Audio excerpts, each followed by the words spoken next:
ఈ వీడియో బయటికి వచ్చిన తర్వాత అయినా ఆ ఎమ్మెల్యే క్షమాపణ చెప్తాడేమో, తాను చేసిన బుద్ధి లేని సిగ్గుమాలిన పనికి సిగ్గుపడతాడేమో అని అనుకున్నాం. కానీ దళిత సంఘాలు మరికొంతమంది ఆందోళన చేసిన తర్వాత వాళ్ళు వెళ్ళి ఆయన కలిసి వాళ్ళని పిలిపించుకొని దగ్గరికి అప్పుడు పొరపాటు అయిపోయింది అని చెప్పారు. అయిపోయిందా అక్కడితో పొరపాటు? దీన్ని పొరపాటుగానే గమనించి ఏం లేదు అని వదిలేయాలా? సర్పంచ్ అంటే గ్రామానికి మొదటి పౌరుడు. ఓ గ్రామానికి రాష్ట్రపతి వచ్చినా సరే ఆ గ్రామంలో సర్పంచ్ని గౌరవంగా పిలవాల్సిందే. ఆ గ్రామానికి సంబంధించిన ఏ కార్యక్రమం ఉన్నా కలెక్టర్ వచ్చినా ఇంక నేను రాష్ట్రపతి అని చెప్పా. ఎవరు వచ్చినా సరే ఆ గ్రామానికి సంబంధించిన సర్పంచ్ని పిలవాల్సిందే, ఆయనకి ప్రోటోకాల్ ఇవ్వాల్సిందే.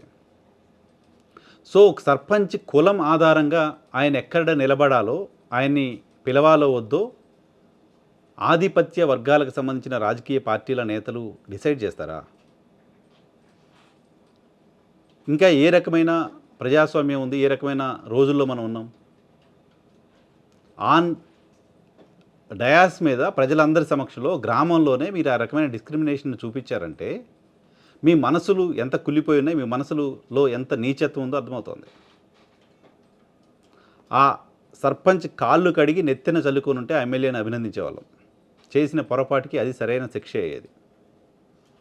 ఆ సర్పంచ్ని వేదిక మీదకి పిలిచి సన్మానం చేసి కాళ్ళు కడుగుంటే ఆయన చేసిన తప్పుకి దాన్ని పరిహారంగా భావించేవాళ్ళం.